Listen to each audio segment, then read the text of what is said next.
Welcome back to the channel, everyone, and another edition of the Spurs Chat Podcast. We are here again, another therapy session to talk through Spurs' defeat, sadly, against PSG. PSG 5, Tottenham Hotspur 3, 8 goals in total. What a game, actually. I mean, much better from Spurs, but we're going to get into it. We're live on YouTube, X, and Facebook, as always. So please do get involved and let us know how you're feeling right now as a Tottenham Hotspur fan, and let us know what you made of that performance. I'll bring the guest on in a minute. We have got one more that's going to be joining us very shortly in Gareth. But as I say, 5-3 to PSG. Right. real proper game that was, I have to say. Sadly, we didn't come out on top, as we all know. Vitinha with a hat-trick. First hat-trick of his PSG career. It might be his whole career. I think they said on the telly, but 3 goals anyway. The last one being a penalty. Fabian Ruiz and Pacho. And then for Spurs, Richarlison got our first one. And then Randall Kolo-Muani gets his first goals for Spurs. So really good for him. Match facts and stats. 67% for PSG, 33 for Tottenham. XG, PSG only 1.76 as opposed to Spurs 2.06. That's much better, comparable to the performance at Arsenal at the weekend. 15 shots for PSG, 11 for Tottenham, 6 on target for PSG, 5 for Spurs. And touches inside the opposition box, PSG 27, Tottenham 22, 1 goalkeeper save apiece, 10 aerial duels, 1 for PSG, 17 for Spurs, 10 fouls committed PSG, 16 for Tottenham, and 5 corners apiece. And that result tonight leaves us 16th in the Champions League table, very tight above us. It has to be said.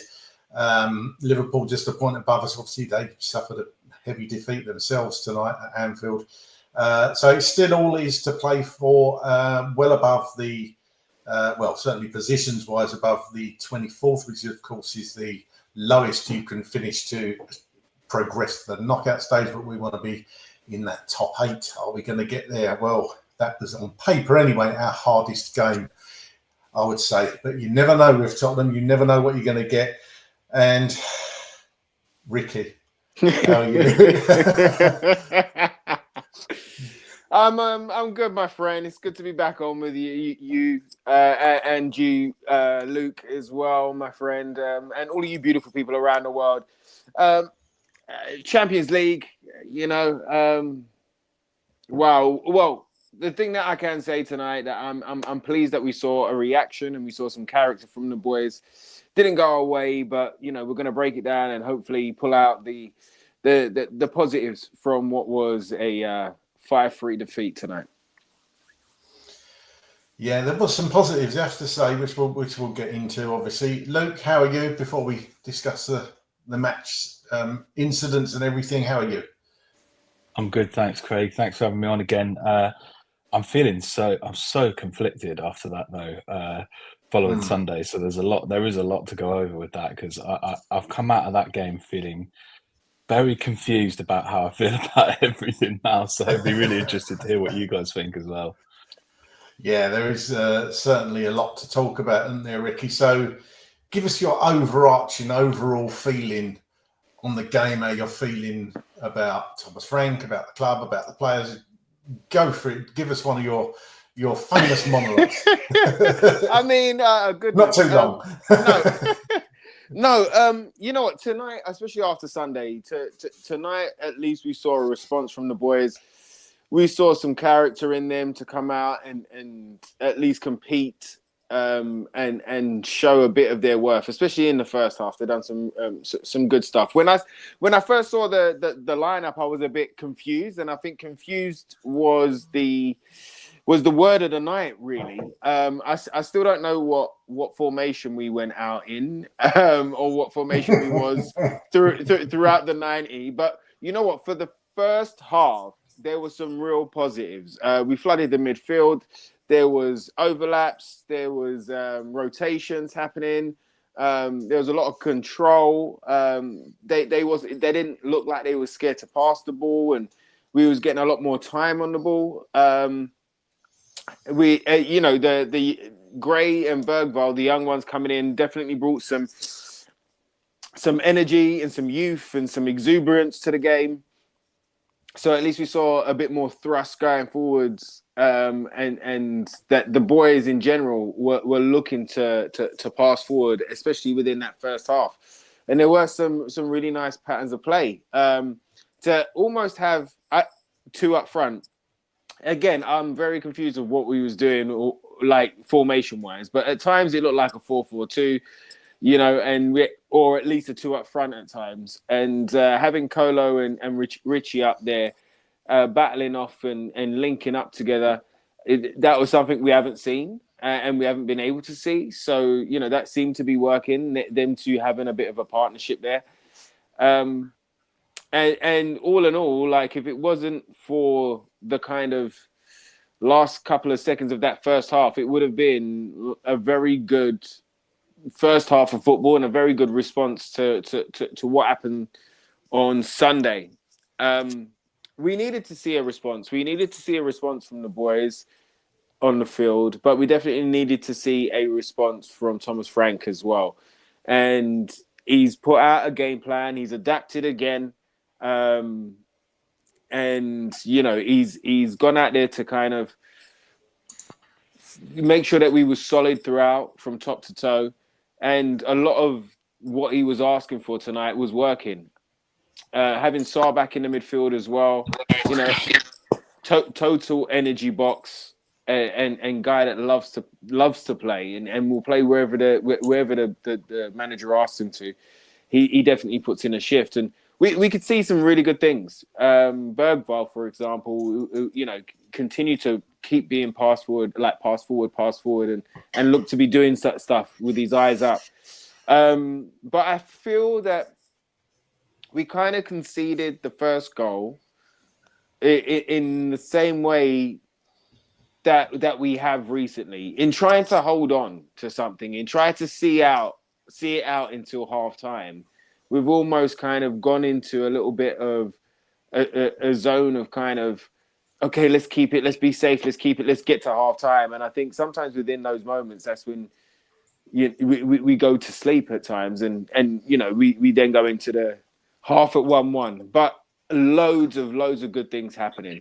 I did feel in the second half that we should have switched Spence a lot earlier, maybe even at half time. Not that Spence didn't have a good game or wasn't doing good things, but you could see with the game plan that we had and what we were doing, that a left-sided player would have really, really helped us. And Udogie would have really, really helped us just with him being out there on his left foot. The amount of times that we got into the box and we just didn't have a left footer to first time pass it. So some of the subs I felt should have come a little bit earlier, but there definitely was some good things, and it was good to see a game plan from Frank working for a period of time. We scored some goals. Kolo Muani, again, really positive night for him, I feel. An assist and 2 goals, 2 good goals as well. One opportunist in the off of a corner, but the strike on his second goal was supersonic, and him setting up Richarlison as well shows you all parts of his game. So I think that's a real positive going forward for us as well, to have him up and running and on the score sheet. So yeah, it was swings and roundabouts tonight, but you could see with PSG that they have so much quality within there, and they and Enrique has built such a really good team, like team with team ethics, that they didn't waste any energy whatsoever, Craig. They didn't waste a bar of energy. They didn't waste energy in their passing. All of their passing was accurate within space. Sometimes even the second bounce fell to their players. And they were precise. They played silky at times when they wanted to play silky and one touch, and that ball over the top that keep catching us out. Happened against the Gooners, happened against Monaco, even though they didn't score in that game. But it's a ball in which is a dangerous one that keeps catching us out recently. And there was they played very, very well tonight. PSG. They could just turn it up when they wanted to turn it up. And, you've got 2 worldies from Vitina and then 2 avoidable goals. And and then a penalty as well. And so there's green shoots in there, and it was good to see a response, but like there's miles ahead of what we need to work on. Gareth, welcome. Welcome, Gareth. How are you? And give us your thoughts on the game overall. Well, Craig, to be honest, it was just surprising. We spoke obviously today, and we didn't really expect anything, but thought it's probably the best approach to a game we've had in a while. You could see from early on that we were going to try and win the ball high up the pitch. We didn't do that against Arsenal. We didn't do that against Chelsea. It was very much sit back and let them come on to us, and basically defend our goal and maybe hope that something might fall our way. But you could see in those early moments in the first half, I thought 15 minutes we were excellent. PSG never really got anything going because we were winning the ball high up. Any pass into the midfield, we were trying to turn the ball over, and that aggression and that intensity has been missing for a number of weeks, really. I think back to the game I was at against PSG in the Super Cup, and you think back to the Man City game where there was yes, you can be, and I think Aaron Neville spoke about this really, really well, and Jamie Carragher as well. You can be pragmatic, but you have to have a plan to score goals. You have to have a plan when you get possession. And there hasn't really, from my opinion, and probably a lot of you boys, that it almost felt like we didn't know what to do when we had the ball, but that was different tonight. You can be aggressive, being defensive as well at times, and we won the ball a lot in that first half.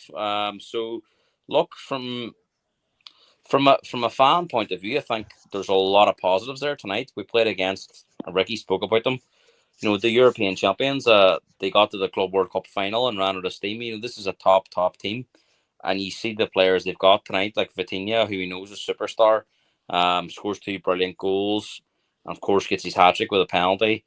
They're bringing on players like Dembele, who is arguably one of the best players in the world at the minute. And yes, they've got a few injury problems, but look at the players they've got in that team. And Luis Enrique is a top manager as well. So look, if Spurs played like that on Sunday against Arsenal, I don't think too many people would have complained, because we all know deep down that Arsenal are probably in a better position than us at the moment. But it was the lack of fight, the lack of intent. We've seen all of that tonight. Yes, there was problems. Yes, at times there was a lack of quality, and there is a lot to improve. But if we were getting that so much more often, I don't think Thomas Frank will be under as much scrutiny as he's under at the moment, because the last few weeks has just been so hard to watch as a fan, because the bare minimum any fan from Tottenham to, if you're a fan of a team in the League 2 or the Conference, you expect your team to try and win a game of football. Over the last number of weeks, it definitely feels like Spurs have been trying not to lose games. So tonight, for me, more positives than negatives, despite conceding 5 goals. But we're playing against a really, really top team, and if we see more of that, the manager will get more patience, Chris or Craig, because we speak about this a lot as fans, that let's give the manager time. Let's give the manager time. A manager has to buy time with the fans. If you're not seeing any positives, then why just blindly back a manager? Tonight we've seen something, but it needs to be more consistent. We need to see that Tottenham approach a lot more. And there's got obviously a huge game on Saturday against Fulham, because we know the home form has been pretty wretched, not just under Thomas Frank, but under the last manager and Postecoglou. So look, I'm probably searching for positives, Craig, because it's been such a hard November. It's been such a really, really poor month of performances. I think the last time I was on the podcast, Craig, after a game was the Copenhagen game, and there was positives in that game, but we knew we were playing against a really, really average outfit. Tonight we played against a really top team, and we were exposed at times. There's no doubt, PSG are levels above this Tottenham team, but we've seen enough, I think, that we need to see that more often now in the Premier League and against all our teams in Europe, because the way it's been going the last few weeks of, this sort of passive lack of intent on the ball. You're scratching for positives, lack of shots. I can't believe it. I mean, we've all had tough times as Spurs fans, but we're actually sitting before games going, are we going to create anything in 90 minutes? And that just can't be. It's not acceptable for any team, but it's just definitely not acceptable for this Tottenham team. And I'm hoping tonight is maybe the players and the manager have all come on this week and they've had a few home truths told. And look, Craig, as you know, myself as I'm a football coach and at a very low level in youth football. I can't think of any footballer that would want to play the way Spurs have been playing the last few weeks. So No. So it's not about just us as fans and with the board. If the players give up on you and are fed up, your history as a manager. So Thomas Frank has got to loosen up with his defensive, dogmatic style of play, and maybe tonight as the first steps towards that. But Copenhagen was a bit of a false dawn, and I'm hoping tonight is not. But look, we've shown tonight we can cause a problem. We can cause teams like PSG problems when we actually play with aggression, play with intent, play with the belief we can score goals. And maybe I'm hoping tonight is the start of us being a more front-footed team. Because look, we've all been very, very critical of Thomas Frank. Because we want to see Spurs play a certain style of play. And as I says, I don't think there's any shame in losing to PSG, but it's how you lose a game of football. Yes, there was mistakes tonight. I mean, the third goal is an absolute killer. But look, mistakes happen in football. But if you're searching through the 90 minutes, there was plenty of positives on there as well. So we haven't been able to talk about positives in games against Chelsea and games against Arsenal. And if you think back to the last two European aways, Craig, against Monaco, we were completely outplayed. Very, very fortunate to get a draw. Bodo Glimt away was another very, very poor performance. So, we're not just clutching it. This has become a pattern over a number of weeks. I was actually looking at, I was thinking back today because I knew I was coming on the podcast of, what are the positives of Spurs this season? And if you take out the Super Cup, which obviously we lost, but the performance was decent. The Burnley game at home, you could say, it was our only home win of the season, but we scored 3 goals. Man City away, after Man City away, there's been very, very few positives. You could look at the West Ham away game, but they were an absolute free-for-all under Graham Potter. And Copenhagen at home, that was the only hour game I could think of. Every hour game that Spurs have played, if they've got a draw or won, it's been maybe fortunate because I was reading that Jamie Carragher was speaking about us being the 4th highest goal scorers in the Premier League, but we've also had the 4th lowest XG. So them numbers on any scale in any profession are not going to be sustainable. So you could argue we're very fortunate to be only 3 points off the top 4. So there's got to be massive changes going forward. Look, my views on the manager are I think they're pretty well noted on this podcast that I don't think it's the right fit. I don't think long term it'll work. But tonight was a step in the right direction, and I hope to be proven wrong because I don't want to be sitting here in a few weeks' time talking about an hour change of manager. Yeah, a lot of good points there, Gareth. Luke, you said you're a bit conflicted. You don't know what to think about after tonight's performance. Do you want to extrapolate on that? Yeah, I'll try my best. I think that obviously we were all feeling similar ways after the game on Sunday.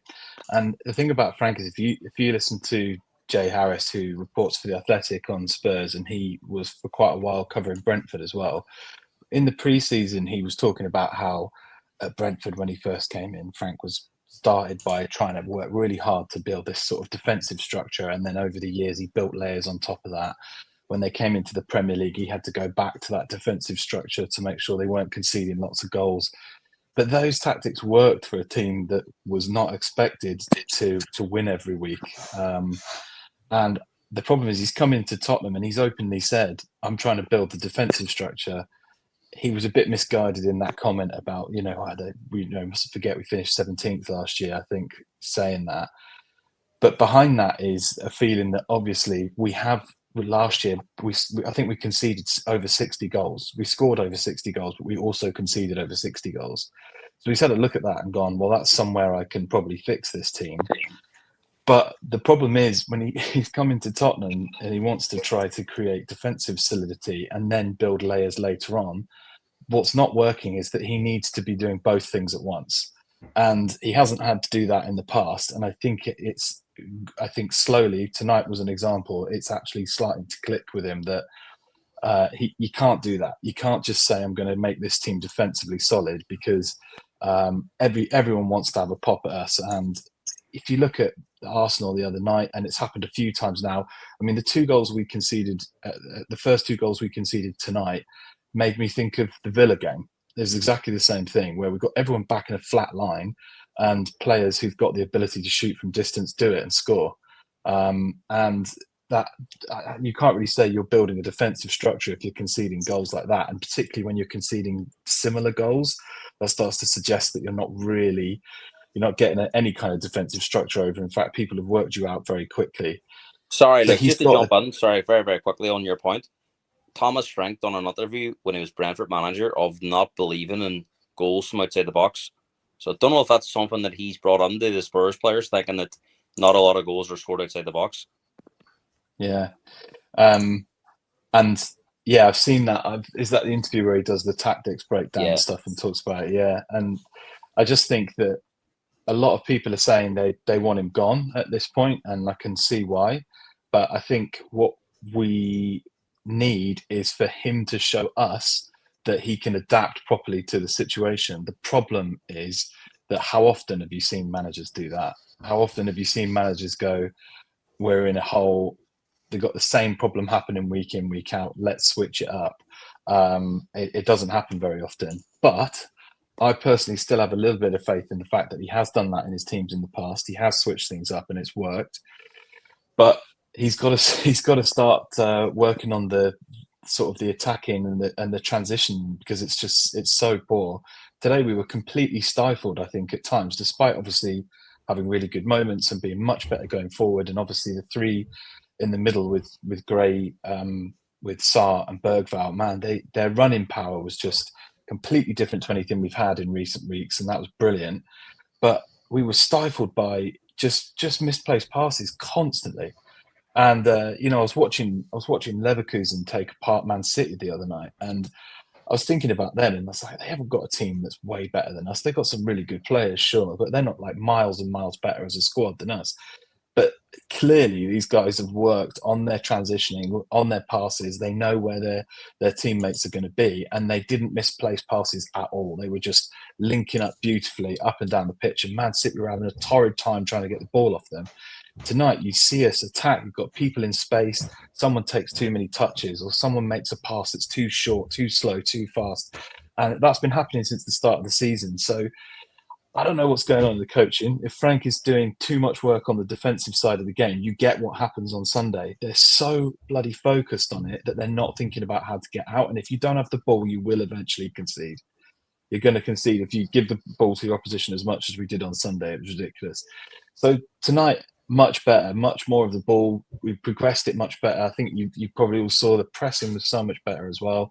They were actually getting in their faces as they were trying to pass out from the back, and I thought that was much more positive. If they go into the game on the weekend with that kind of intensity, they manage to get out better, then we will start seeing better results in the league. Because if you play like that against Fulham don't have the quality, I think, to be able to bang in goals like Vitinha did.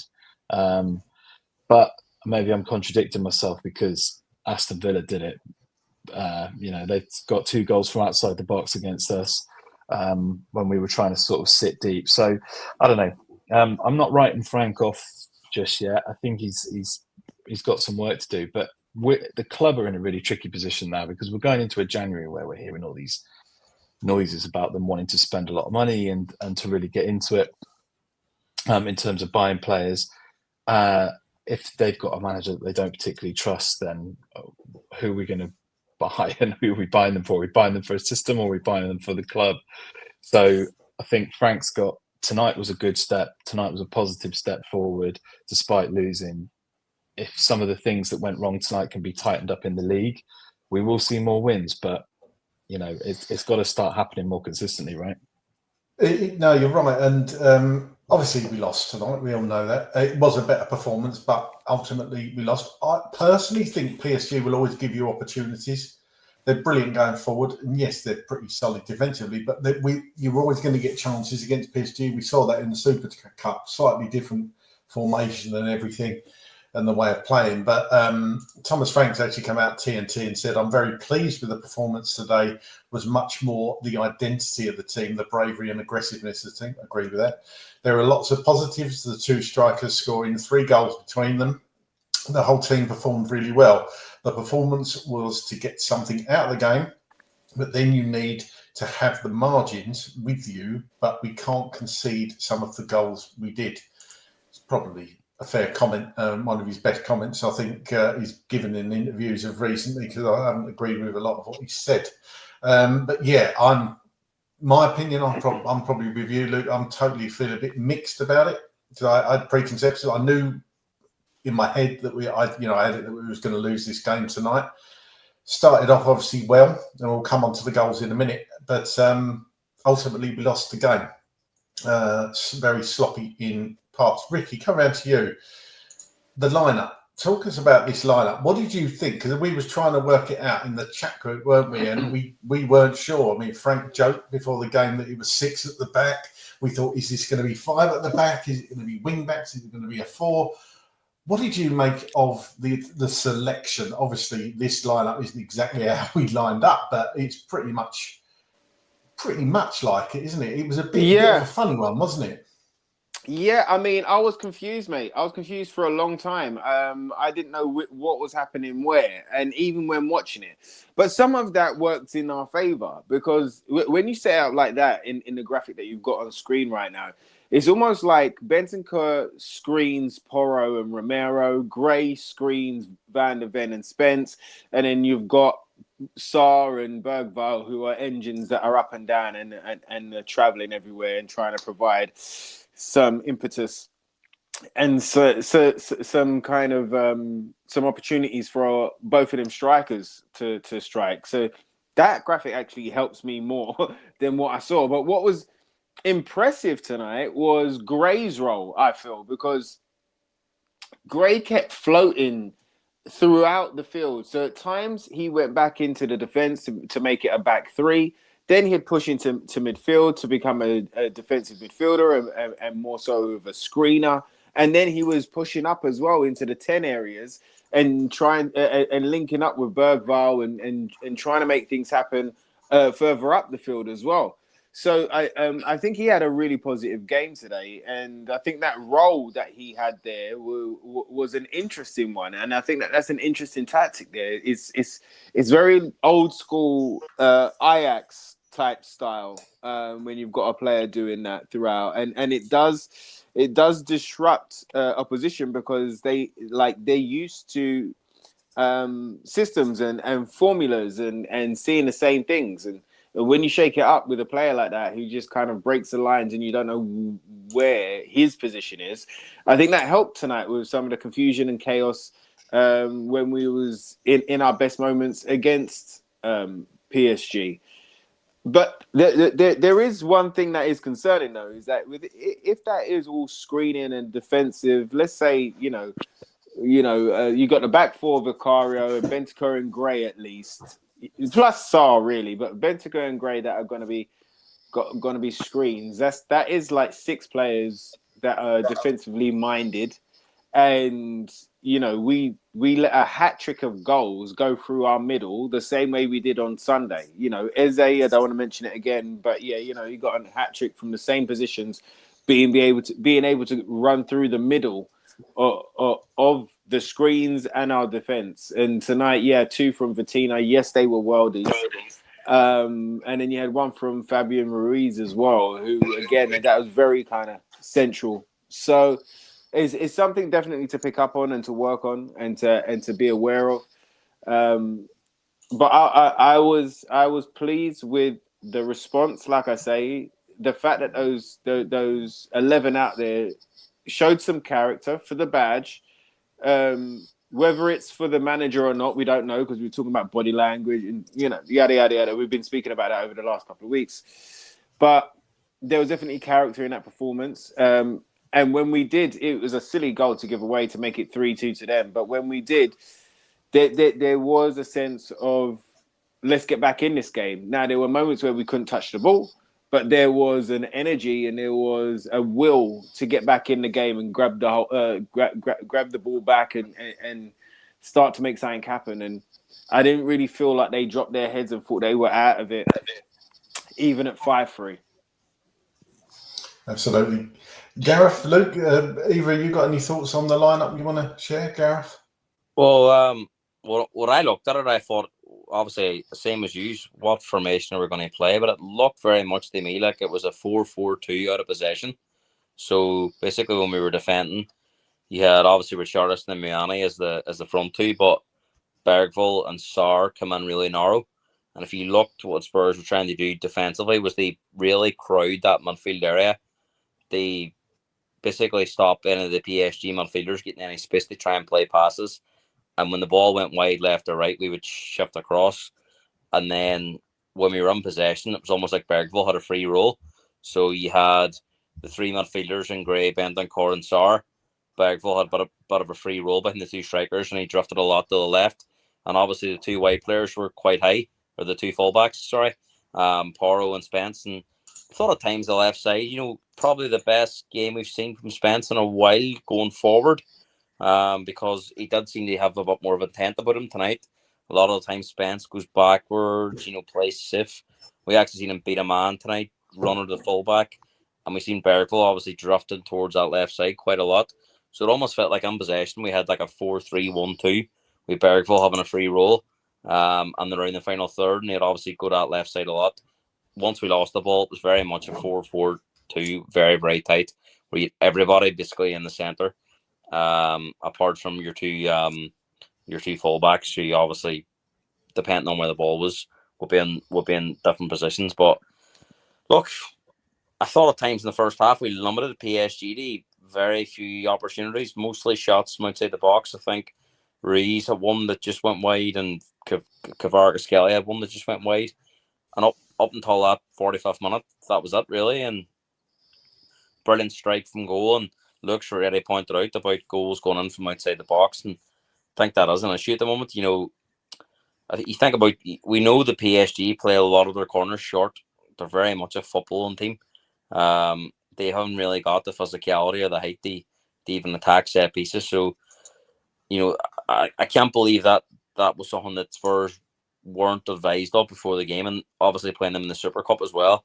We knew what they were going to try and do, and there was a moment where I think it was the young lad that was playing up front. He's a PSG young striker. I can't think of his name now, but he delayed for about 3 seconds before he passed. The only place he was going to pass the ball is Vitinha. I think somebody's got to sense that danger that the ball's going to go to Vitinha. I mean, no, and as Ricky pointed out, he's a quality player. You just can't give players like that time outside the box. And look, he could have maybe had that shot 20 times over. It doesn't go on, but he's a quality player, and I just think he's got to be closed down. When that ball's getting rolled across, someone's got to be snuffing that danger to at least try and get in these eye line and put them off. He'd no one near him. And yes, an unbelievable strike, but definitely one that's so avoidable. And we're chatting, we're right on the 45th minute. We're 2 minutes plus out of time away from going on there 1-0 at half time. And look, you could say it didn't make much difference because we got back into the game, went 2-1 up. But I just think it's for how well we did tonight, based on what we've seen this season. So many of the goals were so avoidable. I think that's a killer, because we had a go there, we had a draw tonight even. You're chatting beating Slavia Prague is probably guaranteeing minimum a top 24 spot and takes a bit of pressure off. Whereas now we're going to have to beat them and possibly pick up at least maybe a couple of draws or maybe 1-1 in those last 2 games. So there is going to be pressure on those games. I don't think we've had the hardest Champions League run so far. So Prague's got to be a must-win, and then the last 2 games against Frankfurt and Dortmund, and Dortmund are flying at the minute, like, so they're not going to be easy games. But that'll be the frustration in the camp tonight. That I think the game plan was much better. I think the players executed it at times, how the manager would have wanted. But you can sense from Frank's post-match interview that he feels that there was more out there for us tonight to get a result based on what we've seen over the 90 minutes. So frustrating one, but I think what's really important now, Craig, is the manager's got to come up with a team that he believes is his best team, because I still think he's searching for his best team, his best formation. Yes, injuries have played a part, and we know we've had injuries this year and last year, but every team gets injuries. I hate that excuse of let's see what happens when certain player comes back. In a perfect world, yes, but you rarely as a team ever going to have everyone available, especially when you're playing 3 games a week. So it's up to the manager now to put a system, a style of play in place that we can become comfortable with, the players can become comfortable with, because we can't be changing it up from game to game, because you will, like Arsenal on Sunday and like against PSG, top teams will find a way to expose you. And, for all the positives that we spoke about tonight, it's 9 goals conceded in 2 games. And if you're conceding that amount of goals, that is going to be a massive issue moving forward. So I think, Craig, we spoke about it a lot on the chat and on the podcast. And, as fans, we're desperate to see. I think everyone's desperate to see Frank do well, because he's a Tottenham manager. And, yes, we may disagree with certain things he does, but we want him to succeed. And I just think at the minute he's tying himself in knots.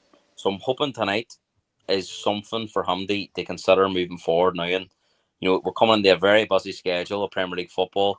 And, of course, that Champions League game against Slavia Prague. And, it's must-win games. But I do think, because of how many bad performances there's been, I think the manager's got about 4 games to save himself and get himself onto that January transfer window, because you've got 2 home games against Fulham and Brentford in there, Fulham are very, very poor away from home. If we can't beat Fulham at home, that's going to be a massive question mark. We've got a difficult away game against Newcastle, which we know is going to be very, very hard. But so you think that will put massive pressure on the 2 home games against Fulham and Brentford, and of course Slavia Prague's coming up as well. So I would think I think becoming the Slavia Prague, if we're sitting here in 2 weeks' time or 2.5 weeks' time, and the results haven't improved, I think it's very, very difficult to see how he could be given any more time. Yeah, look, Gareth makes a good point there, and I've just had a quick flick through X on various people's comments on various posts about Thomas Frank. And just before we come on to the goals, I can see what you mean about being conflicted, because look, I'm exactly the same as you, right? Still, a lot of people are saying it's not good enough. Thomas Frank, they want him out now. Don't see the point in giving him any more time. Are they being harsh, or can you kind of see where people are coming from? Well, I heard someone say something the other day that I really thought was very, very true, and it's that we're sort of in a position as a fan base where we were on the cusp of something really working, right, in 2017, where we were really building towards something. For the first time, everyone was enjoying watching us. We were winning most weeks. We were doing really, really well. And then, of course, for various reasons, it all fell apart. And since then, we've, the joke is that we're sort of 18 months United, because we're just, that's the only amount of time we can keep a manager for. And we've been through these false dawns and disappointments so many times since 2019, since Poch was sacked. And it's 6 years, which isn't a massive amount of time, but it's enough time to, how many managers have we had since then? 5? And that's crazy. And so I think we're all in this position where we're sick of it starting and failing and starting and failing. And I think people have just got fatigue. And there's a football fan thing where everyone's a bit fickle, and as soon as you lose a few games, everyone wants them. You're always hearing, not everyone, but you're always hearing voices saying we want the manager out. But I just think unfortunately, the club and poor decision after poor decision has put us as a fan base at the point where we're like, right, I'm sick of us playing like this. I'm sick of seeing it happen. We've had a brief bit when Conte took over and he got us up to 4th, which was good. But the next season it was trash again, and it all went to pot. And then Ange's first 10 games were incredible, but after that, I think his average points was 1.1 points per game. After that, for the rest of that first season, and then the second season, we're sort of going round and round in circles. But my feeling is, if we sack another manager at this point, we're going to get someone else in who's going to have to deal with the same injury crisis, and I think we'll be in trouble. I think there are some great managers out there. I always say, a lot of people say, "Oh, but who would you pick?" There's loads of people. There's loads of people I think would come in and be interesting in different ways. But I think he needs more time to prove himself. I think that when you give a manager a job like this, you need to give him a season, and the only thing that is sackable is if you're going to get relegated. If it's looking like that's going to happen, get them gone. Otherwise, I think you do need to give people time, because you can't just come in, and you can make a big difference straight away. And you see it with teams that are struggling when a new manager comes in. But that's often because confidence is completely shot and the new manager tries to pick them up a bit. You see it with Sean Dyche now at Nottingham Forest. But I think, it's harsh to say get him out immediately. But I do agree with Gareth. I think he's got, the run up to. I'm actually going to the Liverpool game on the 20th, and I think that. But I hate to say it, I've actually been to 2 Liverpool games and then seen the Spurs manager sacked the next day. So that's happened to me twice before, and I'm going to the game on the 20th, and I really don't want that to happen. Look. See, to be honest, I think for the next 4 games, 3 of them are at home against Fulham, Brentford, and Slavia Prague. If our form hasn't turned around by the end of Slavia Prague, I just don't see why we should give him any more time. I really don't, because if we don't turn it around in those 4 games, and I'm discounting Newcastle, to be honest, I think that'll be a defeat anyway. Newcastle's a tough place to go, but I'm expecting bare minimum at least 2-1s out of those 3 home games, and at least 2 decent performances on there. And I think if that doesn't happen, it's difficult to see how we get a result away at Forest, how we beat. I know Liverpool's in a mess, but you can guarantee by the time we play Liverpool, they'll have sorted themselves out. Well, Slot has turned them around. They have a new manager in charge, and then before you know it, we're in January and the season's gone. So, for me, I think we've got to look at. We're very fortunate that the league's so poor this year that we're only 3 points behind. We still have a chance of salvaging our season. So I think if it doesn't turn around the next 4 games, I'm sorry, we have to make tough decisions. And I get where we're at as fans, that we've been through this before, but it still it's still not acceptable for us to let's just stick with Thomas Frank because we've been down this road before. We've got to try and be proactive and change it. Look, I agree with you. I think really hope it changes 4 games, but it has to, for me, we have to be beating these teams in the next 4 games. I think if we just continually keep getting performances like we did against Chelsea and Arsenal, where you can see that we're not getting out and that we're not even defending well, which is what he keeps saying he's trying to build, then obviously as a project it just isn't working. And that is one situation. I can't see that happening. Obviously, if that would be the worst case scenario, for sure. And I can understand why people would say at that point he needs to move on. And as I said before, more so because we've got this transfer window coming up. The club have said they want to spend money, that they're willing to buy a striker and a left winger. There was even stuff I read recently that they're really interested in getting a world-class player, whoever that's going to be.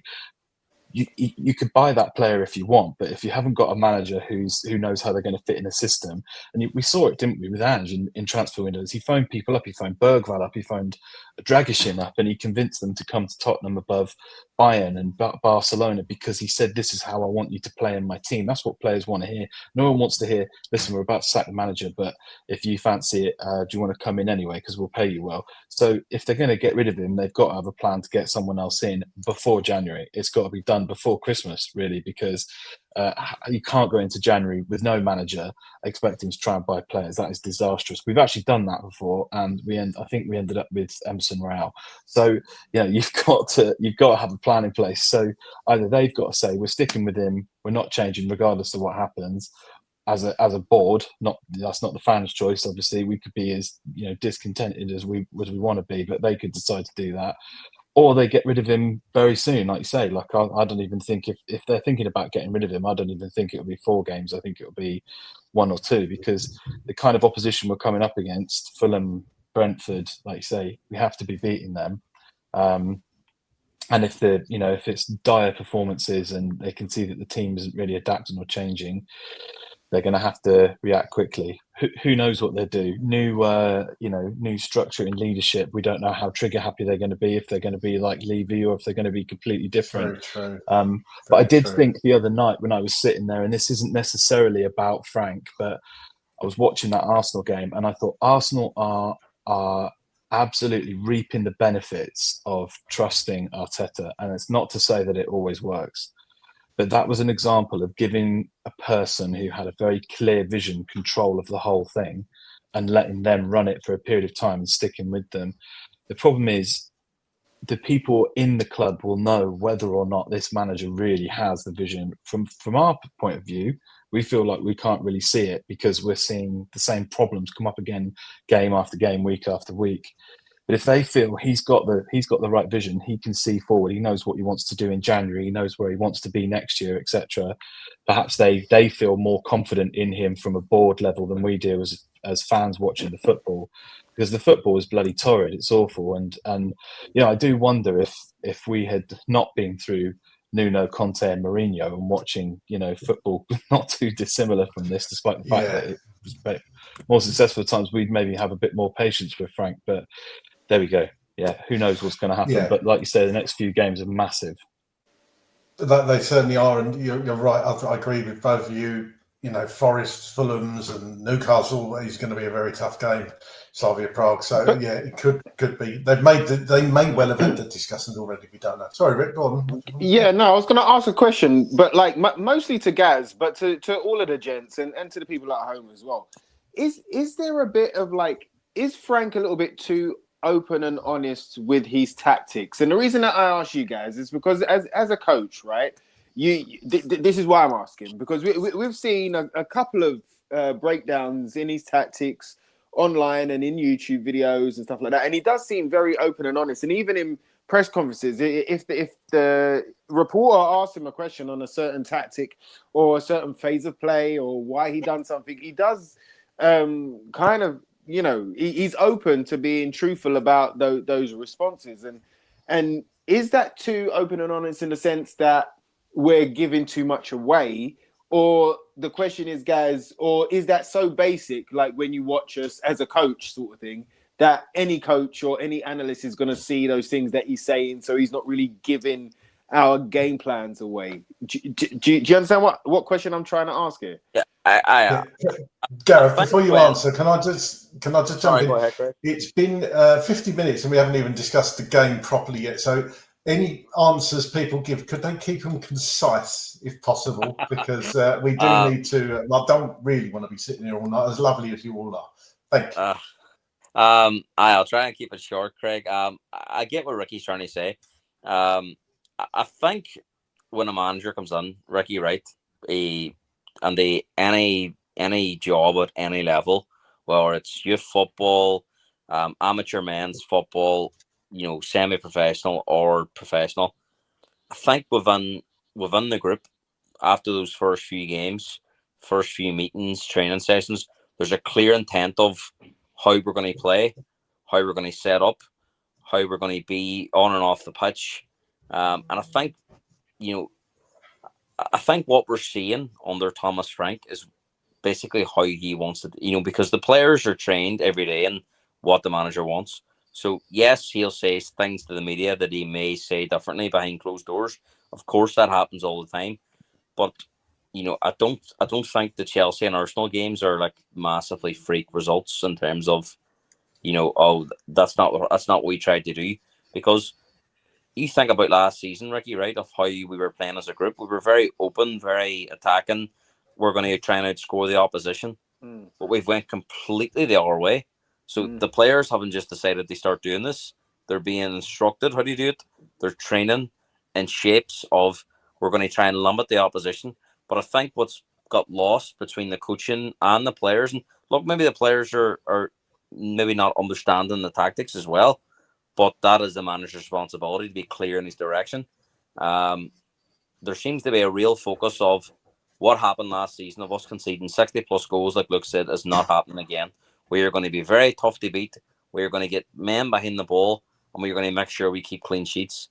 But what's got lost in all that there is we've forgotten how to play as a team going forward. Gary Neville says we're watching a team in commentary on Sunday. We're watching a team that has got no idea what to do when they've got the ball. So, is that neglect? Is that a lack of confidence? Is that the only answer for that is we've focused so much on, because I know Thomas Frank is an intelligent manager, an organised manager. He will be able to see where he's going wrong and what has Tottenham team.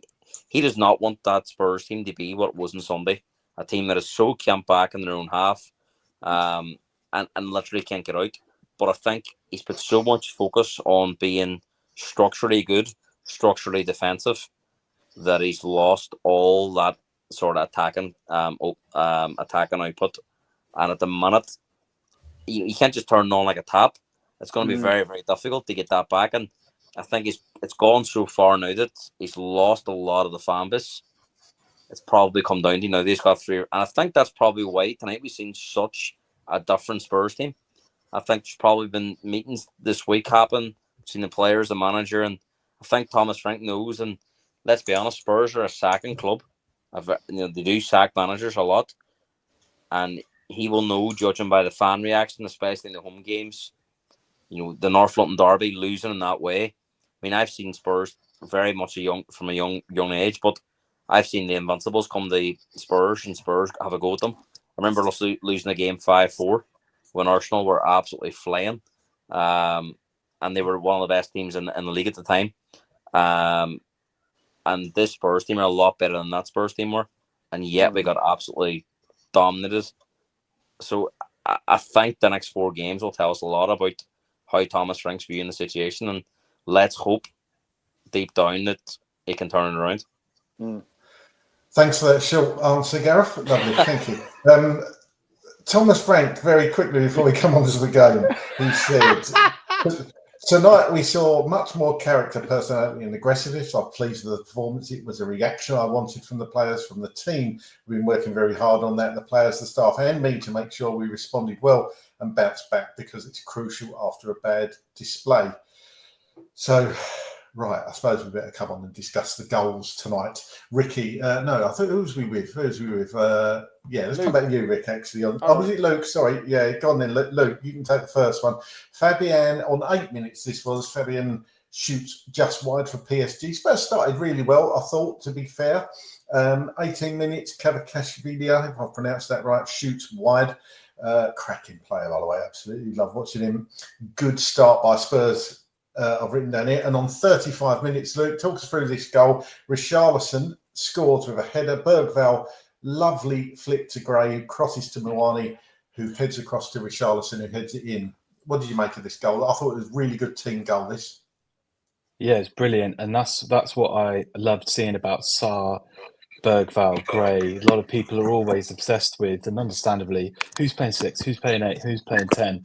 And the 3 of them, their ability, their sort of running ability, and they're sort of like incredible engines because they're obviously really young. They were in every position. So to see Gray cutting in, and he'd actually done that, I want to say maybe 5 minutes earlier, if you remember, he'd actually got down the byline and got into the box in a good position. And Moani was waiting for basically a tap in, but he passed straight into the defender's legs in front of him. I saw Moani throw his hands up in the air in frustration. So for 5 minutes later, for them to do virtually the same move, but this time he chipped it to the back post was brilliant. So I think the kind of confidence that you get with young players to be able to do a backheel flick like that is just outstanding. So yeah, I think you can see that Spurs have tried to get into those positions recently when Udogie's been playing as well, and haven't quite been successful at it. So Gray just popping up and bombing through there. And the other thing about that was, I think that, people have been obsessed recently with, as they've been calling it, Bentinha, or I've heard someone call it Powell and Kerr the other day, but I don't think that quite works. But those two in the midfield, you would not have seen one of them do that. So to have Bergvall and Gray combining like that was just outstanding. I thought it was a brilliant goal. And then Richarlison, who has been criticised for his positioning in the box, was in the I don't know, maybe you could say he was just right time, right place. But for both of those forwards, it was a brilliant goal. Yeah, and what I like about this picture, apologies for listeners on audio, but basically we're just showing a picture of Richarlison's header. The amount of Spurs players that are actually in the box and forward for Spurs, I count a total of 6 there, so that was really good to see from me. Ricky, coming around to you, we held the lead for a mere 8 minutes, I make that, and Vitinha, 43rd minute, what a goal this was. You have to give credit to Vitinha for this, don't you? Hands up, mate. Hands up. What can you do? I mean, but look how much space he's got. Look, he's got acres and acres and acres of space. Not only to pick it up, control it, but to pick his point of target as well. But the way that he struck it it was like going away. It was curving away from goal as well. It was such a great strike. And what can you do? You can only hold your hands up and go, world-class strike. And I think that's the difference as well. I think PSG are a great kind of case study right now. A bit like Brighton were a case study for recruitment and for running a club. I think PSG are a bit of a case study for building a quality team. You know, it's not just about superstars.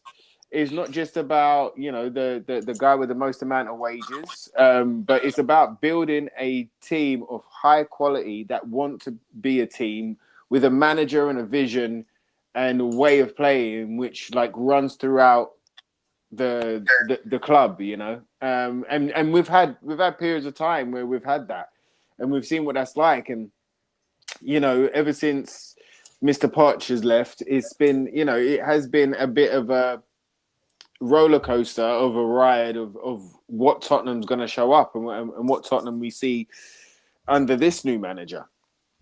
But you can see that they not only just a bit like, I mean, I know people get angry, and I don't know why, but people get angry when you mention Ange.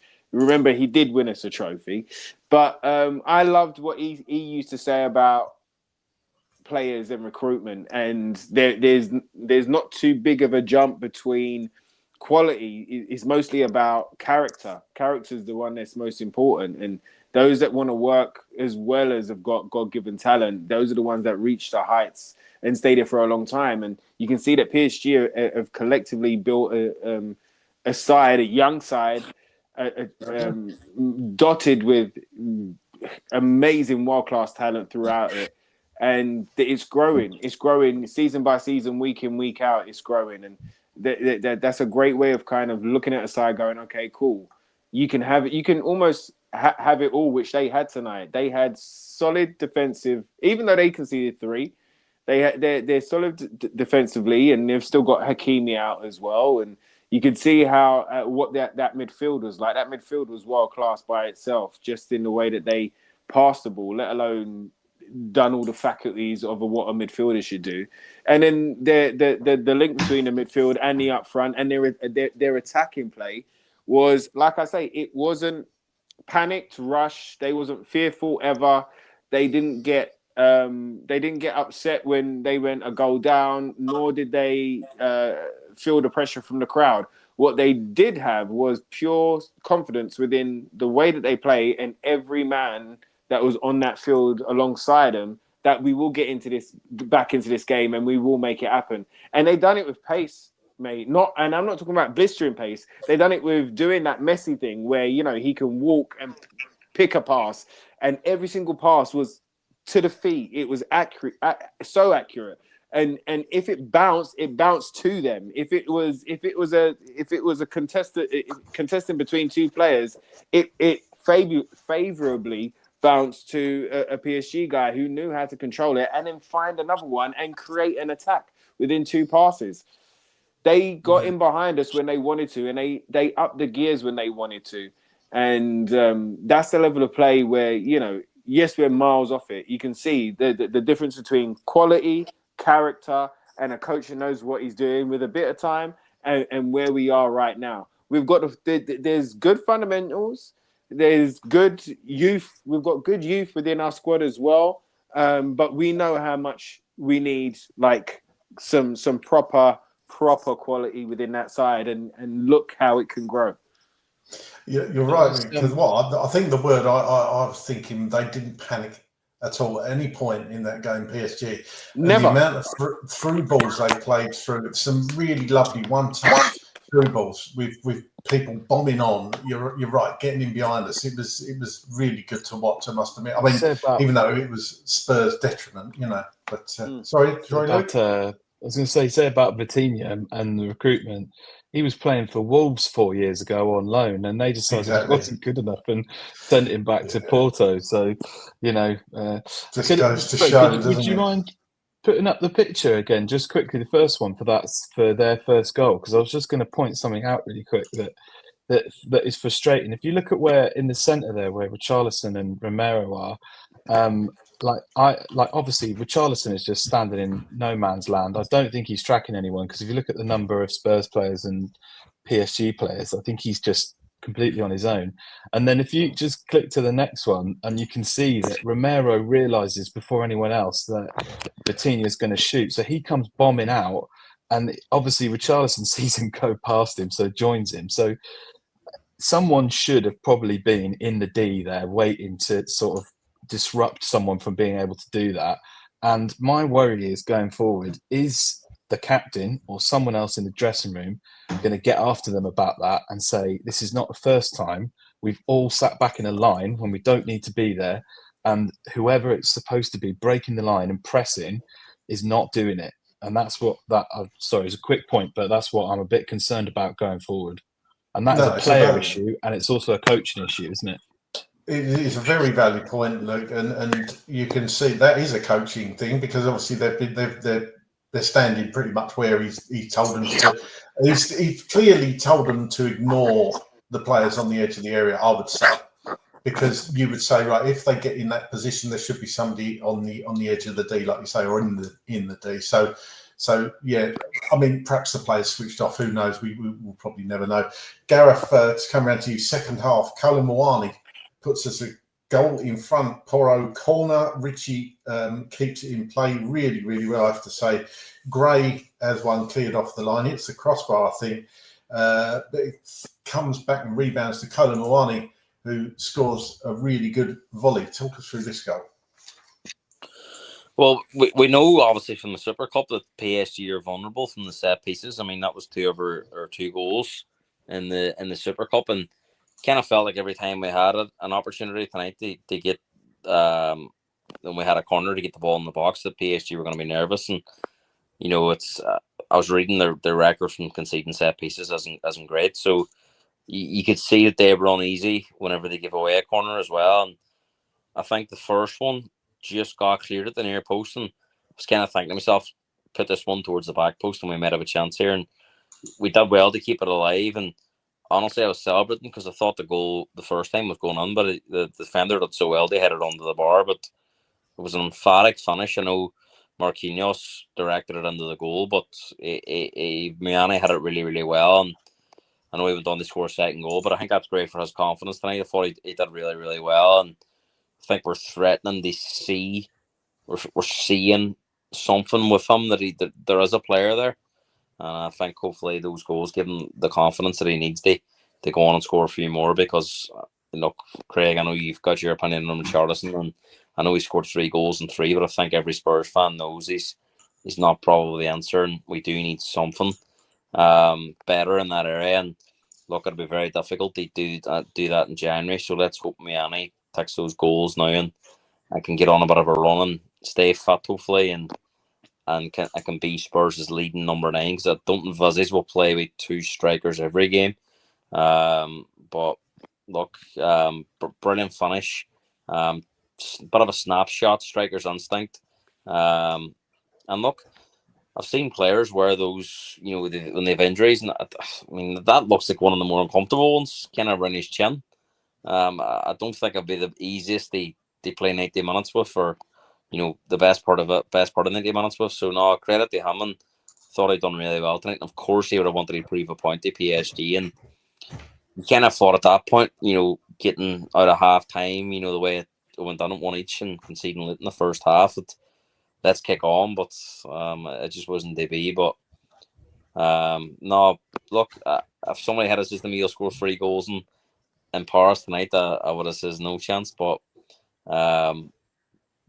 really, that is probably the one thing that Thomas Frank can come back on that he's improved as the set pieces. We do look dangerous from those.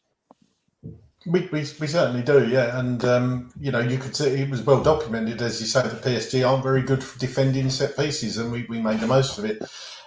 Luke, sadly, we only held on to that lead for, 3 minutes, I think it was. And then Vitinha came up with a moment of class. What went wrong for Spurs here?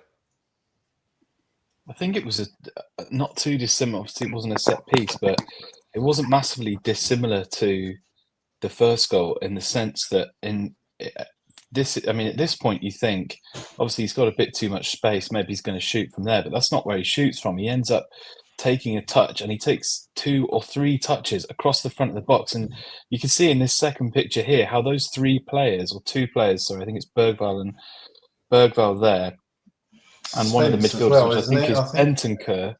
Spencer's stepped out of the back line to get him, and he skipped past him. Bergvall's run past him sort of a little bit too quickly. No one is standing on the edge of the box, stopping him from continuing across that space. If he cuts inside further into the box, he runs straight into a Spurs player. But instead, he just has a pocket of space in which he can shoot from. And I just think that's it. The other, and I'm not a fan of this chap, but Bentancur's come steaming back, and he's actually from that picture you can see, I think he's already standing in the back line, and I think he's the player that's completely on his own there, just inside Pedro Porro. Like, what's he doing there? What is he doing? I've got a real thing. I really don't like Bentancur personally. I think he cannot read the game well at all. I might be wrong. He might actually be next to Romero, but whoever that is has messed up there, because they've basically allowed this huge pocket of space that you can see now in front of Vitinha that he just darts into and scores. Now, you have to give Vitinha his flowers for that, because that is quality. Like, there's not a lot of players in world football that can do that. There's, probably every Premier League team would say they've got one maybe that could score from there, but not many that can, turn 3 players so fast like that. So I think it was a mixture of a lot of quality from them, and, to be honest, just again really poor reading of the game from our defenders. Yeah, it wasn't good to concede that goal. Ricky said worse on 59 minutes. Fabian Maurice, another bit of sloppy play from Spurs here, probably the most sloppiest play on the night. Sarr was tackled in a dangerous position, but he was put in that position from a bad pass from Romero. Talk us through this one. It was calamity of errors, wasn't it? Yeah, I mean, this happens a lot as well, but it seems to happen a lot when it becomes too busy. Look, actually, what am I saying? It's happened a lot either which way. Whether we've had 4 at the back or 3 at the back, it's happened before. It is something that definitely should concern. It's when we feel that we're in a moment of control, and when we can control the ball and try and encourage Paris or the opposition to start to press us, to leave gaps in behind, right? So it's so that we have a passing option. But there's so many times where we do this and we don't have our head on the swivel. We don't check the shoulder, or we play into a player who's surrounded by the opposition players, and it's easily nicked over, it's easily muscled, it's easily robbed, and it's easily turned against us. We play ourselves into trouble so many times, and unnecessarily.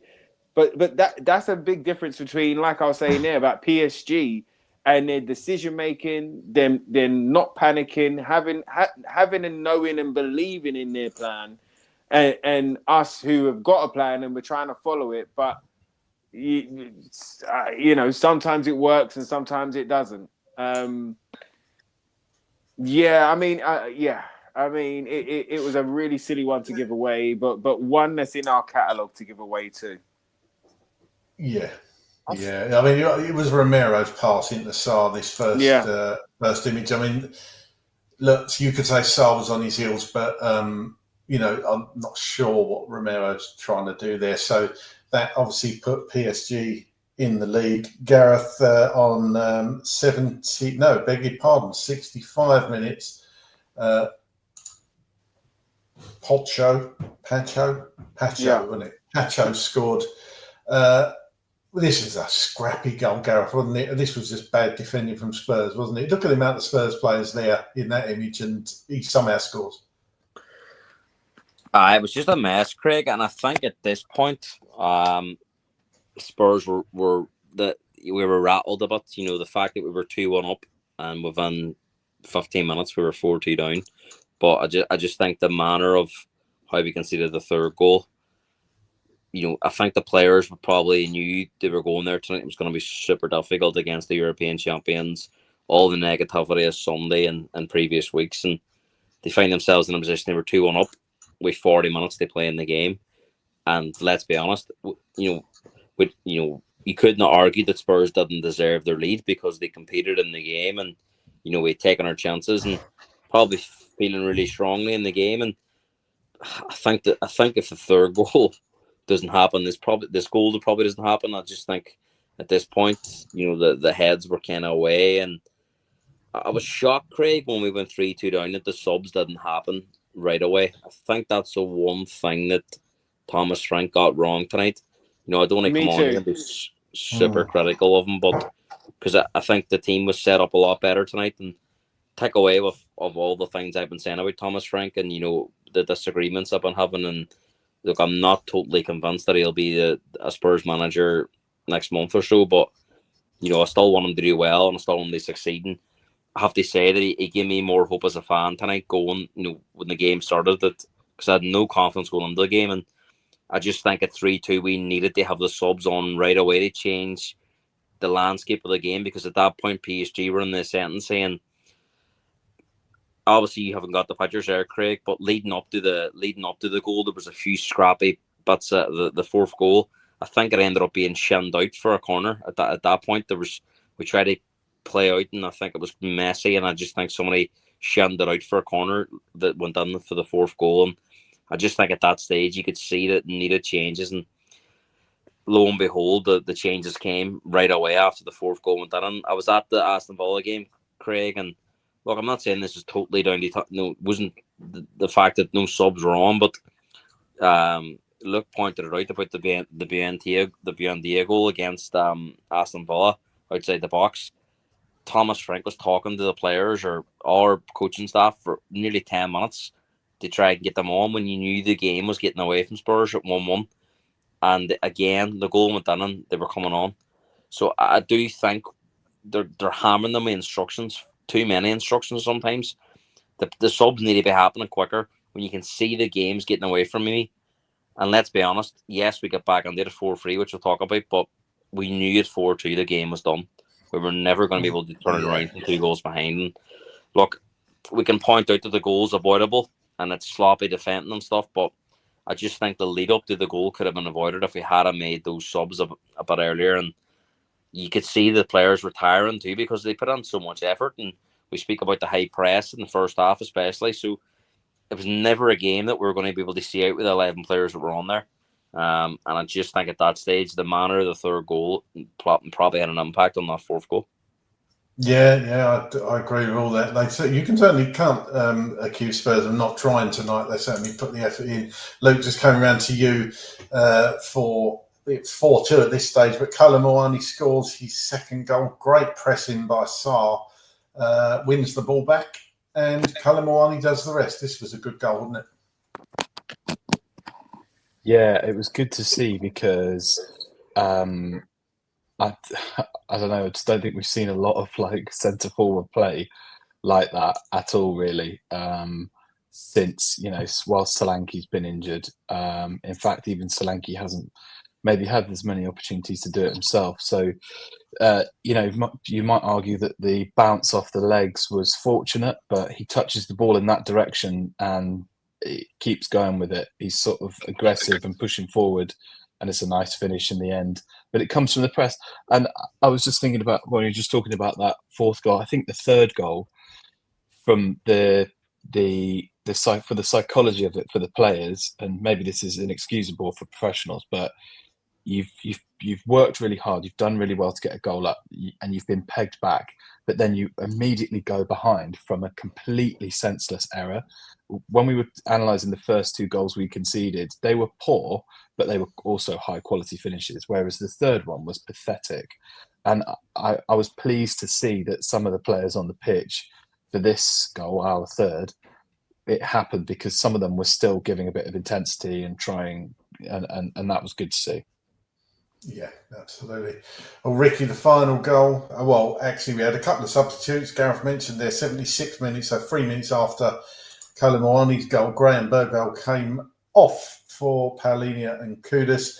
But on the 77th minute, penalty scored by Vitinha completes his hat-trick after a Romero handball. I haven't got a photo of the handball, but we've mentioned it in our chat group. It seemed a bit harsh, but they're always going to get given in Europe.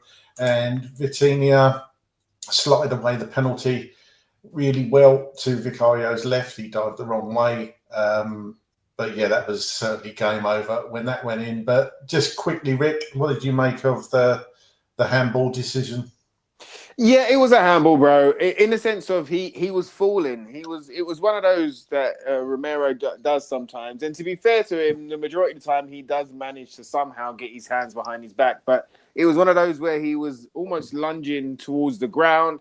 The arm was up. The ball was coming towards him, almost like he was protecting his face. But at the same time, momentum, he had his arm up there. Either which way, his arm was above his shoulder in the penalty area. So, and the ball hit it. So, penalty. It was, yeah. It harsh, but you know what it's like in Europe, Craig. Absolutely, mate. Well, 84 minutes, Simmons, Udogie and Odegaard come on for Kolomoani, Spence and so I think Kolomoani was shot by then. Obviously, the most amount of minutes I think he's played in a long while. Thought he was their man of the match. If I have to give one out, I thought Kolomoani did really well tonight. 92nd minute, didn't matter in the end, but Hernandez, moment of madness, elbow on Javi Simmons. Totally agree with that. It had to be a red card as soon as you saw it. It was always going to be a red card. But the game ends, PSG 5, Spurs 3. And as I say, Spurs were 16th in the Champions League table as it stands. So before we come on to briefly discuss what's next up for Spurs at the weekend at the Tottenham Hotspur Stadium against Fulham, let's hear from Thomas Frank. This is his press conference. It's about 5 minutes, 40 seconds. Thank you, Anthony. Good evening, Thomas. I don't know where you even begin to sum up a game like that, but your first words to me last night were that the performance is always more important than the result, and that is surely a performance you're very proud of. Yeah, definitely. Pleased with the performance. It was the reaction I wanted from the players, from the team. Been working very hard on that. The players, the staff, me, to make sure that we responded well and bounced back, because that's crucial after a bad performance. Today I saw more identity of the team. We want to create much more character, personality, aggressiveness. 3 words you need to have in any team, no matter how you want to do, how you want to play, whatever formation, whatever. Today we saw it. That I'm pleased with. Of course, I think it was a performance that was up there where we could get something out of the game, a draw or win. So that's a little frustrating thing that we concede some goals. Of course, one with a little bit of margin from Vitinha, not putting it into not top corner but top corner. And then of course the goal 3 and 4. Those are the one we definitely need to avoid if we want to get something out of here. But something to build on. Strikers scoring 2 goals. The whole team, I think, overall performed well. Archie Gray, Lucas Bergwall, positive. And then we played against a decent team. where they have one Ballon d'Or winner. I think the next one is playing in midfield, Vitinha. Wow, what a player. Just one other one from me on Randall Koulibaly. Even aside from his 2 goals last night, we just saw what he is capable of once he gets a bit of a run in the team and a bit of consistency under his belt.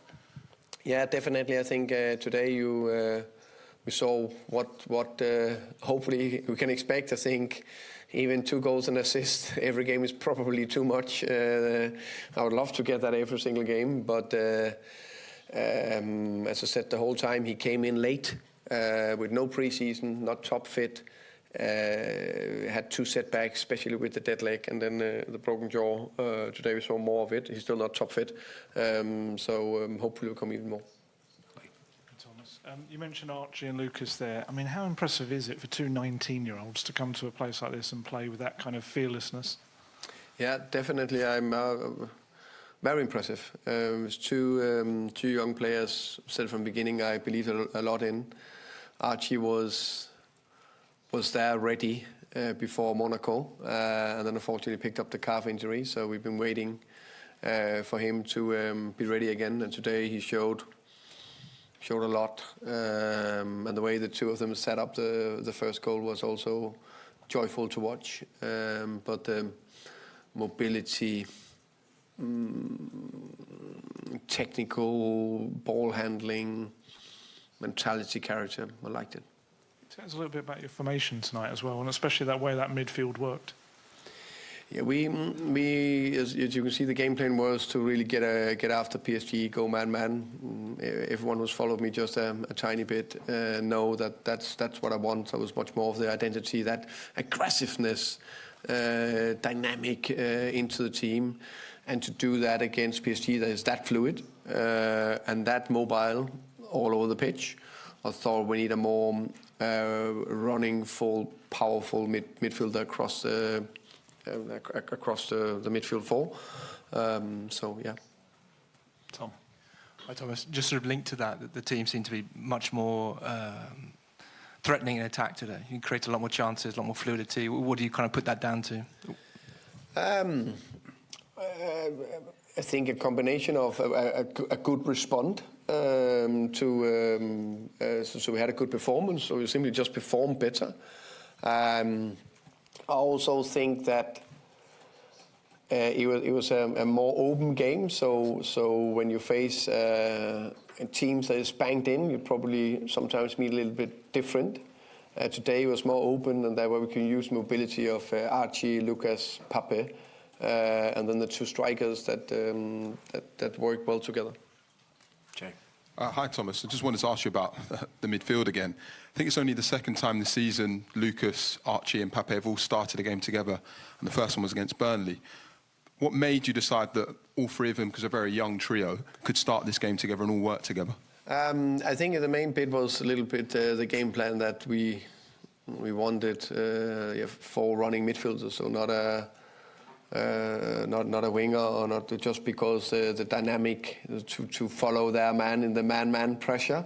That was one thing, and then because I knew when we wanted in these open spaces, and they're so willing runners, that definitely helped in the spaces that created from there.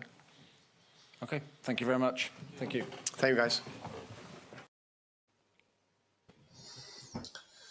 Yeah, bit of a more of a positive press conference there, Gareth from Thomas Frank. Just very quickly, anything in that stood out for you? Anything you want to comment on? Look, I think he analysed the game well, but no, do you know what? I don't read too much on the press conferences, Craig. For me, it's all about what happens on the pitch. You could sit there all day and analyse, what.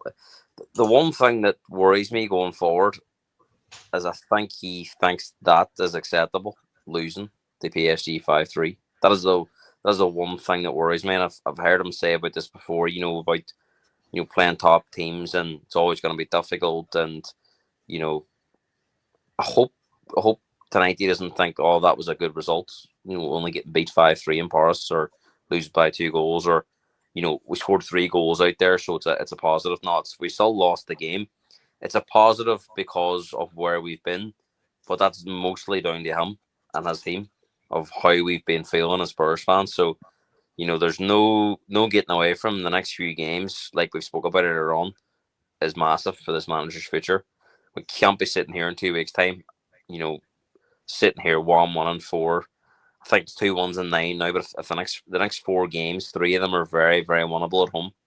If we're sitting there 1-1-4, I think massive question marks have to be asked. That it's difficult to see how somebody else out there couldn't do better with what we're dealing with at the minute, because the football's not great in a whole. Yes, it was better tonight, but the football's not great. The results aren't good. Fans aren't happy. The stadium's toxic. You can get a ticket. Anyone can get a ticket. I was at the Man United game, and there's United fans beside me. It's, so there's lots wrong. Not all Thomas Frank's fault, but he's got a responsibility to at least make fans enjoy going to the stadium, enjoy watching their team. Yes, we won't win every week, but there's got to be that fun, feel-good factor about watching our team. It shouldn't be a chore.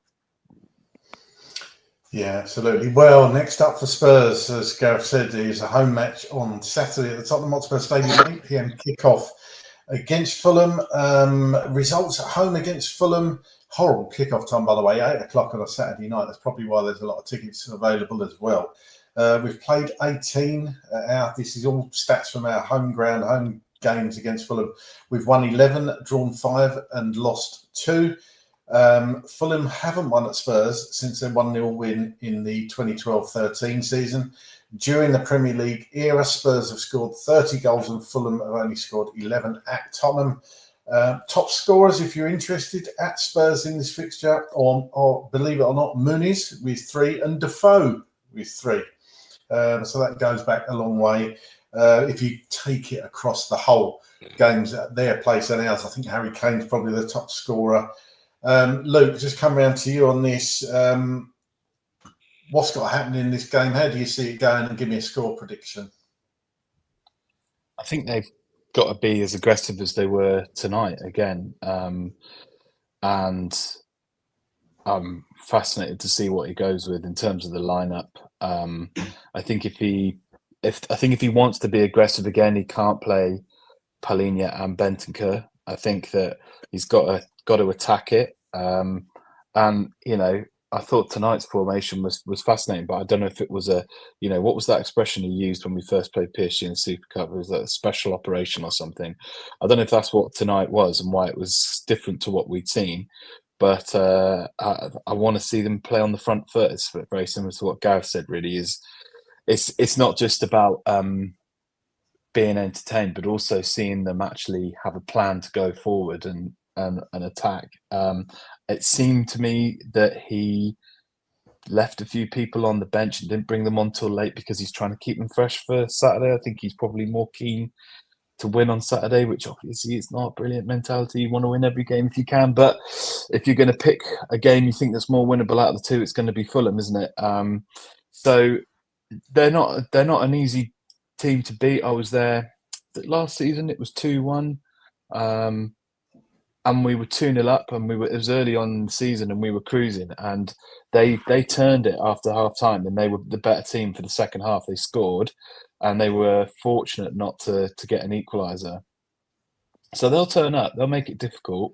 I think I'd really like to see them go bold. I'd like them to be aggressive and front-footed, but I'm not saying anything new here.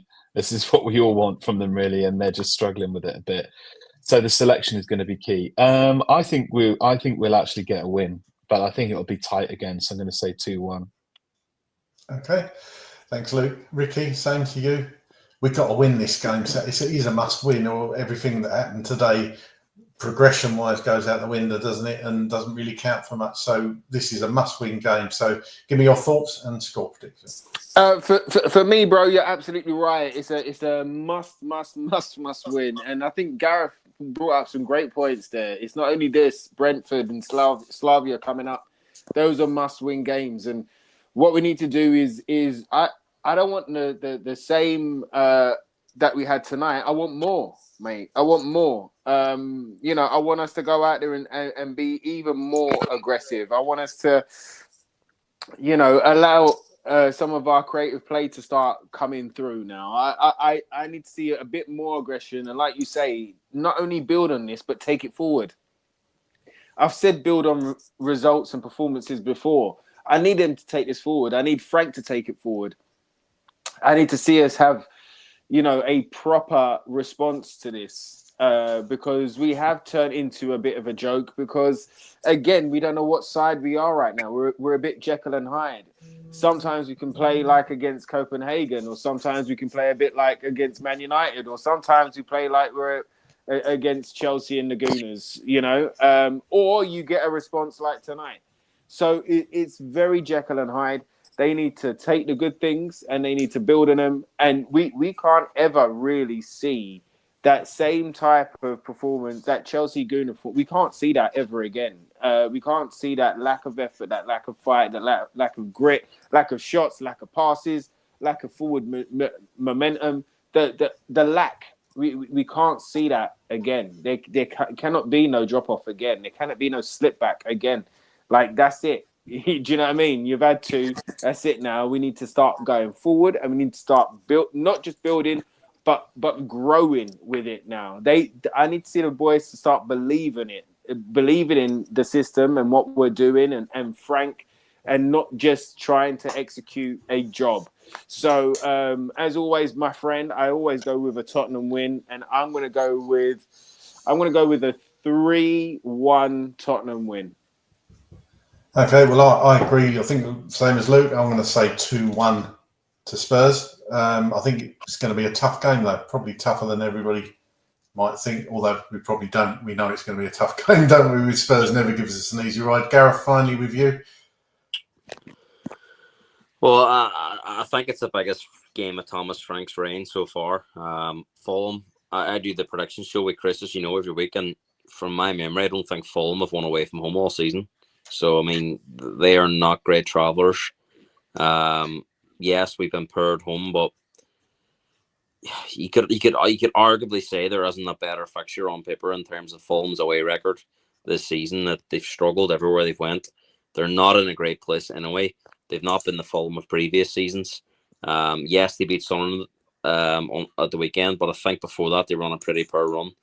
I think they might be sitting about 15th in the league. So it's got to be a must-win game. It's got to be a game we've won, and I think Thomas Frank has got to be aggressive with his team selection. I think if Spurs fans see all their sort of attacking players, I think someone has to come on as well. Yes, he's not been at his best, but I think you have to put him on to this game. He didn't play against Arsenal. He didn't play tonight. Yes, he come on, but he hasn't started in any of these games. You've got to trust him to go and be that technician for you without the likes of Madison and Kulusevski. I think there's massive call to keep Sarr and Bergvall in the team and really change it up and get Porro and Udogie, your two best attacking fullbacks into the team, and let's have a real go at this Fulham team who are struggling away from home. And the team selection will make a massive difference to the atmosphere in the stadium. I think as Luke says there, if you see Palhinha and Bentancur starting, the whole atmosphere is just going to be killed before the game. And we know if Spurs don't start the game well, it's going to be difficult as it is, but at least start the game with positivity of the manager's going for it today. Because let's be honest, but us four here and everyone watching, who gives us a chance of winning at Newcastle on Tuesday night next week? That's going to be a massive ask. So you feel that this game's huge. I really think he's been backed into a corner that he probably will. It might be the most aggressive starting 11 he goes with, and for that reason, I'm going to go for a 2-1 Spurs 1 as well. Okay, lovely. Full house. Surely going to win, aren't we? Well, thanks everyone for joining us tonight. Again, difficult night. A bit of a response from Tottenham, as we said, but ultimately we still lost. But there's definitely positives to take from today's match. Gareth, thanks for jumping in at the last minute and covering for Josh, who's sadly under the weather. Where can people find you? Where can people find you, mate? Well, if you're a big fan of the podcast, I'll be back on Friday evening. Me and Chris will be doing the match week predictions for week 13. Of course, Spurs play Fulham. We'll be hopefully predicting a Spurs 1. I'm sure Chris will go along with me. with that one. But I usually find me on this podcast quite a lot. And if you can find me on Twitter under that @name @Gareth Hotspurs. And don't think I'm back at the stadium, Chris until Craig until the New Year. So Christmas time coming up. But I think I'm back at the stadium for the Sunderland game. So I'll be very much looking forward to that. Thanks, mate. And Luke, thanks for coming back on. Where can people find you? I'm on hotspur.stats on Instagram, and I am at some point planning to come back with the stat of the week here on the channel as well. Lovely. Thanks for coming back on, mate. And finally, Ricky, where can people find you? They know where they can find you, but tell They everyone know where what they you're can up to. find me, man. They know where they can find me at Ricky J Norwood on X and official Ricky Norwood on Instagram. If you want to get to know like what I'm doing, acting wise and gig wise. I've got a couple of gigs. I'm in Oldbury this Saturday, doing a reggae and R&B night, so I'll be hosting that. And that's why I'll be missing Fulham, unfortunately, Craig. So I'll leave you to that one, my friend, to cheer on and to I'm not through a there victory. either. Oh, I'm you're not not there either oh, Saturday. Night No, off, no. mate. So come down night to off. Oldbury, bro. Night Come off. with me. Come with me. Goodness gracious. But yeah, man, of course, we'll be back on here. And always an honor and a pleasure to be on, win, lose, or draw. Thanks for sticking with us. Thanks for liking and subscribing. And brighter days will be here. So let's keep going. Glory, glory, Tottenham Hotspur. Let's have it. Well, let's hope so. And hopefully brighter days will start on Saturday against Fulham, because that is a must-win game, definitely. Thanks for watching. Thanks for listening, everybody. I hope you enjoyed the show. I hope it was cathartism for you again. Hopefully we won't be talking about another defeat for a while. Let's hope. Fingers crossed, eh? I would say have a good rest of your evening, but we're nearly into tomorrow. So as Nick Ross used to say, and I haven't said this for a while, don't have nightmares, do sleep well. See you again soon.